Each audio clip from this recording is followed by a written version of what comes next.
let's dive right into this explainer. Today, we are unpacking an absolutely gripping dual timeline mystery, the king of the chessboard, unearthing a prehistoric secret. We're bridging a massive 1831 archaeological discovery that literally changed history with a modern-day deception that threatens to completely rewrite it. So let's jump straight into the sand and the wind where this all kicked off.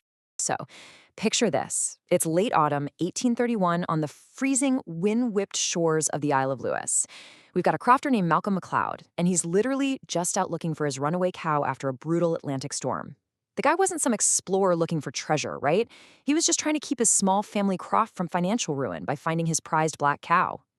He's trudging through these wet dunes, screaming into the gale, "Cailleach, come about, you stubborn beast!" But when he finally catches up to her at the base of a freshly sheared sand cliff in Uig Bay, well, she's not running anymore. The storm had violently ripped away chunks of the coastline the night before, and Cailleach is just standing there, frozen, staring directly into this tiny, artificial stone vault that the collapsing sand had just exposed. Naturally, Malcolm kneels down and reaches into the dark, forgotten recess. His fingers brush against something cold, smooth, and incredibly heavy. And he didn't just find one of them. He pulled out an astonishing 93 perfectly preserved, intricately carved figures. They weren't stone or bone either. They possessed this rich, creamy luster. He quickly realized he'd struck white gold. It was walrus ivory, buried in a sand dune for hundreds of years, and completely untouched by time. But okay, we really have to remember where we are here. In the superstitious isolation of the 19th century Outer Hebrides, old stories were practically law.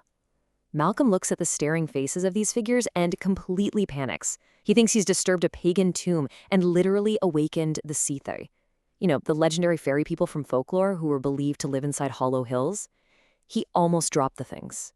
But luckily, his practical crofter's brain kicks in, and he realizes the immense physical value he's holding in his hands.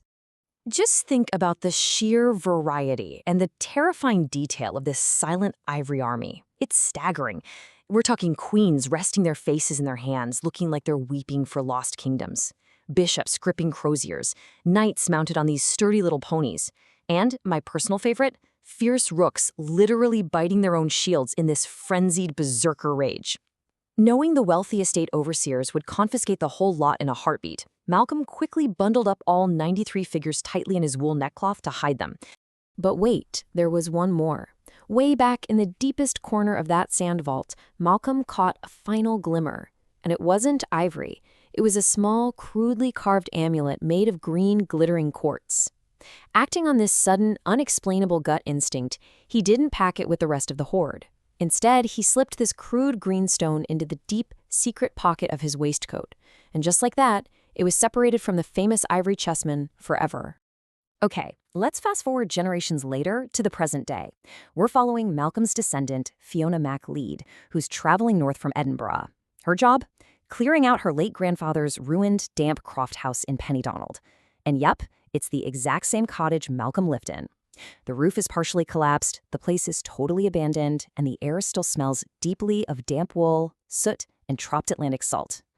While poking around, Fiona pries open a hidden cavity under the hearthstones and pulls out this old, rusted biscuit tin.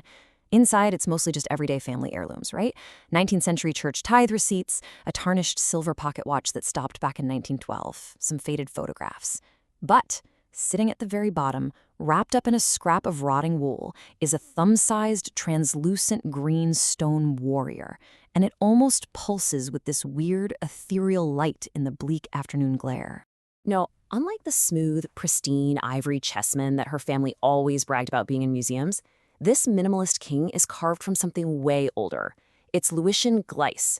That's an ancient 3 billion-year-old rock that literally forms the bedrock of the island and the sacred monoliths of Calais. Plus, it features these microscopic scratches and, rather alarmingly, a very dark reddish-brown stain deeply embedded right into its porous base. Staring at this thing, Fiona's mind immediately races back to the super chilling campfire folklore her grandfather used to tell. He'd whisper that Malcolm found something older than the ivory, a stone, stained with the blood of a sailor murdered in the sand. He claimed he hid it in the wall because he was terrified of what would happen if the light ever found it again. Suddenly, Fiona realizes she might actually be holding proof of an undocumented 17th century murder. It's actually wild to consider the stark contrast between these two legacies. On one hand, you have the famous ivory hoard, 93 pristine pieces, perfectly safe, catalogued, and celebrated by millions in the British Museum.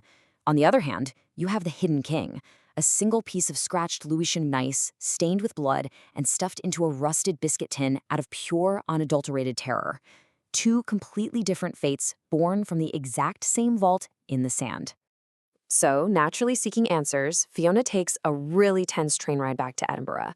The stone figure is just sitting there, heavy and cold in her pocket. She manages to secure a meeting with Dr. Alistair Vance. And Vance isn't just some random guy. He's a world-renowned authority on early medieval Scandinavia and quite literally the foremost expert on the provenance of the Lewis Chessmen. He's the absolute perfect person to evaluate this artifact. Fiona carefully unwraps the figure right there on Vance's desk, and the room just goes dead quiet. For 5 agonizing minutes, Vance examines the piece in total silence using a jeweler's loupe. His hands are visibly shaking.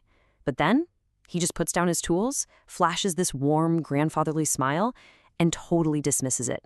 He calls it a fascinating piece of 19th century folk art. A souvenir, essentially, maybe worth a few £100s to a local collector. He smoothly waves off the dark stain and the whole murder story as just, ghost stories to entertain tourists. Fiona wraps the stone back up and leaves. But she's not buying it for a second. And as that heavy oak door clicks shut behind her, we're left scratching our heads. Was this entire family legend, passed down for 200 years, really just an elaborate 19th century hoax? Well, here's the absolute crucial moment. The literal second that door clicks shut and Fiona leaves, Dr. Vance's warm, folksy persona vanishes completely. He stands dead still behind his desk, just consumed by this cold, manic energy. His heart is pounding against his ribs. He didn't even need a laboratory to know what he had just held. Right here, right now, we are witnessing the birth of a massive, calculated academic deception.